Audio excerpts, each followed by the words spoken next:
बिस्मिल्लाहिर्रहमानिर्रहीम। अस्सलाम वालेकुम। हकीकत टीवी साइंस एंड हेल्थ में खुशामदीद। अमेरिका ने रातों रात अपने मिलिट्री एसेट्स मिडल ईस्ट से मुंतकिल करना शुरू कर दिए हैं और ये बड़ी अजीबोगरीब सूरत हाल है कि ये एसेट्स जा कहाँ पर रहे हैं। देखिए, अमेरिका को दो बातों का शदीद खतरा है। उनको ये बात अच्छी तरह पता है कि अब ईरान ने हम पर जो अटैक करना है, न बहरीन में, न कुवैत में, न कतर, किसी जगह पर भी हमारे मिलिट्री एसेट्स महफूज नहीं है। और गालिबन अब उनको ये अंदाज़ा आ रहा है, उनके भर भर के कार्गो आ रहे हैं, उनके बहुत सारे फौजी भी मुंतकिल किए जा रहे हैं, फ़ौज को भी मुंतकिल किया जा रहा है। अब आप ये सोचेंगे, सवाल ये पैदा होता है कि अमेरिका के ये मिलिट्री एसेट्स, अमेरिका के रडार सिस्टम, चीज़ें बहुत सारी तो तबाह हो गई, ये मुंतकिल कहाँ पर हो रही हैं? अमेरिका ने अपनी चीज़ें इजराइल में मुंतकिल करना शुरू कर दी हैं और कई जगहों पर उन्होंने, होता ये है यूजुअली कि मिडल ईस्ट में इनकी चीज़ें आती हैं, यूरोप से आती हैं, दीगर जगहों से, लेकिन अब ये हो रहा है कि ईरान के जो अटैक अब होने जा रहे हैं उनको रोकने के लिए अमेरिका सामने आ रहा है और अमेरिका काम ये कर रहा है कि उन मिसाइलों को रोकने के लिए, यानी खास तौर पर अमेरिका की जो मिसाइल स्टोरेज है, ये अपने मिसाइल मुंतकिल कर रहे हैं। वरना आप ये सोचें कि ईरान ने रिसेंटली इतने टैंकर्स तबाह किए हैं, इतने ज़्यादा अटैक किए हैं, अमेरिका को उन्होंने धमकी दी है कि हम इस दफ़ा अटैक में पहल करेंगे, हम आप पर अटैक करेंगे, हम आप पर तबाही करेंगे। लेकिन उसके बावजूद अमेरिका ने जवाब नहीं दिया, क्योंकि अमेरिका अगर जवाब देगा तो उनके पास सारी इंटेलिजेंस मालूमात है, कहाँ मिसाइल पड़े हुए हैं, कहाँ डिफेंस सिस्टम है, और कुछ रुक नहीं पा रहा। तो उन्होंने अब करना क्या शुरू किया है कि अभी तक इस जंग में इसराइल ने दोबारा शमूलियत इख्तियार नहीं की, तो अमेरिका ने अपने जो एसेट्स हैं वो मुंतकिल करना शुरू कर दिया। आपको पता है कि कल पेंटागन ने जो तजवीज़ दी थी उसमें यह कहा गया था कि आप अपने फौजी जो 50,000 के करीब है मिडल ईस्ट में, उनमें से आप कम से कम भी 30 से 40,000, यानी 35,000 के लगभग आप फौजी मुंतकिल कर दें और ये फौजी सारे के सारे इजराइल में चले जाएं या जॉर्डन में चले जाएं और मिलिट्री एसेट्स जो ज़ख़ीरा है मिसाइलों का वो मुंतकिल करें। असल में अमेरिका का बहुत बड़ा जो मिसाइल का ज़ख़ीरा है, इजराइल ये चाहता है कि उसके पास आए।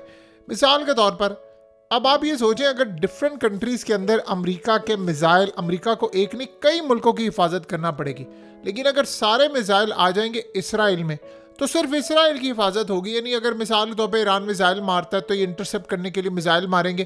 तो इस सूरत हाल में इसराइल ये चाहता है कि हमारी हिफाजत हो, फ़ौज भी हमारे पास हो, उनकी हिफाजत भी हमारी हो, उसके बाद अमेरिका का डिफेंस सिस्टम वो भी हो, थार्ड भी हो, पैट्रियट भी हो, सारा कुछ ये हो, यानी मेरा आसमान महफूज रहे। और उसके बाद ये क्यों होता है? ये तब होता है जब आप एक बड़ा अटैक करने के लिए जा रहे होते हैं।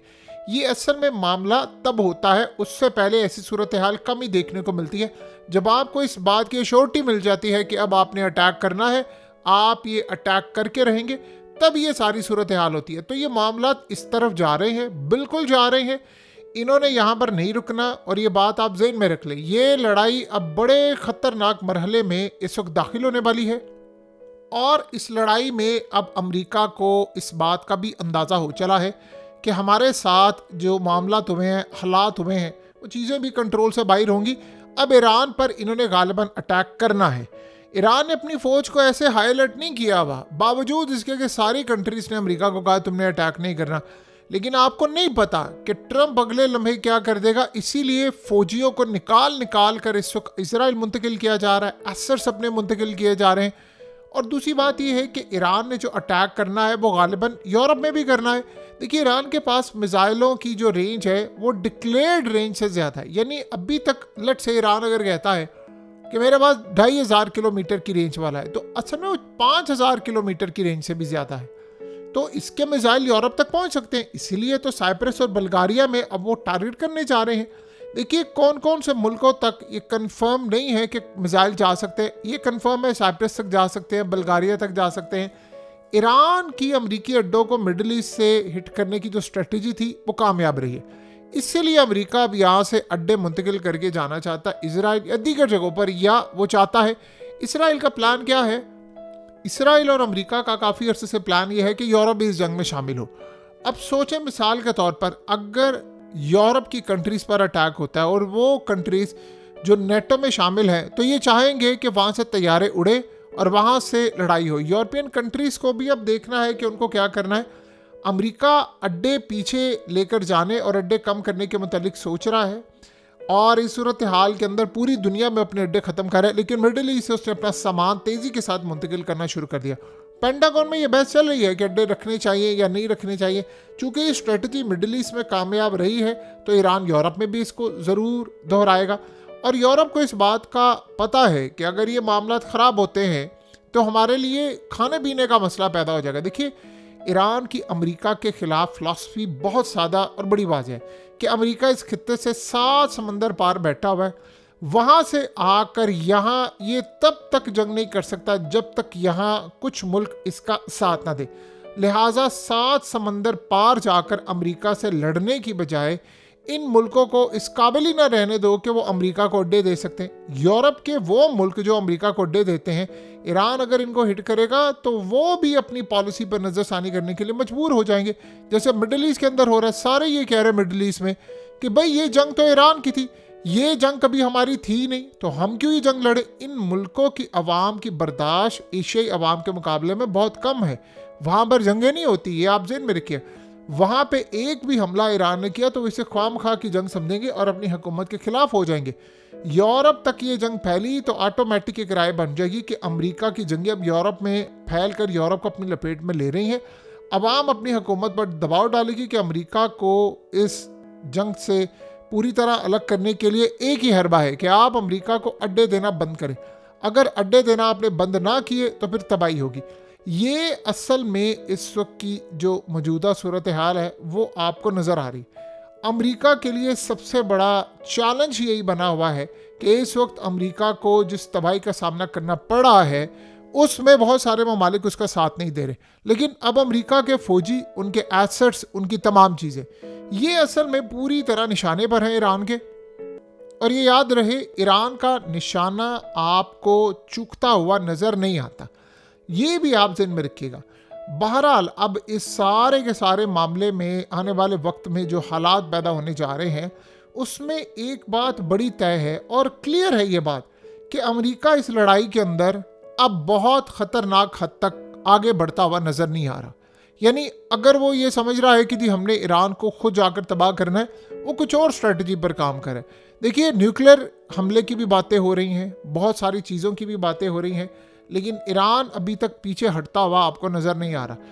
अब आप ये सोचें कि अगर ईरान का तनाज़ा बढ़ता है और यूरोप में अमरीकी फ़ौजी असासों पर अटैक होता है तो क्या यूरोप सारे का सारा इस जंग में आएगा? यूरोप डिवाइड हो जाएगा, क्योंकि अगर यूरोप जंग में शामिल होगा तो फिर रशिया भी होगा। और ये ज़हन में रहे, ये जो बात अब सामने आई है ना, ये रशिया और चाइना की मर्जी के बगैर नहीं हो सकता। वो यूरोप को बाज रख रहे हैं। यूरोप ने हाल देखा मिडिल ईस्ट का, सबको पता है कि हालात किस जानिब है। और अगर ऐसी सूरत हाल होती है तो आपको पता है एक और भी काम ईरान करने के लिए जा रहा है कि ईरान अब नाए हरमज़ से गुजरने वाली ज़ेर समंदर जो फाइबर ऑप्टिक केबल्स हैं उनको भी कट कर सकता है, जिससे पूरी दुनिया असल में पूरी तरह आप समझ लें कि अंधेरे में डूब जाए। पत्थरों के दौर में आप 10 मिनट के अंदर जा सकते हैं, क्योंकि अगर इंटरनेट नहीं है तो फिर आप बताएं कि ऐसी सूरत हाल में क्या हो सकता है। तो अब दुनिया में इस वक्त सबसे बड़ा मसला ही यही पैदा हुआ है कि अगर इंटरनेट नहीं है तो आप क्या करेंगे। अगर इंटरनेट आपके हाथ से चला गया तो आपके हाथ से पूरी गेम चलेगी। ईरान असल में ये चाह रहा है कि अब अमेरिका यहाँ से निकल जाए और अमेरिका को कोई मुल्क भी सपोर्ट ना करे, और ये जितने मुल्क हैं ये सारे अमेरिका को अब सपोर्ट करना बंद करें। ये जो तमाशा है ये अब किसी ना किसी तरह ख़त्म हो जाना चाहिए और इसमें अमेरिका समेत सारी ताकतें अब अपने हाथ खड़े कर दें कि हमने अमेरिका का साथ नहीं देना।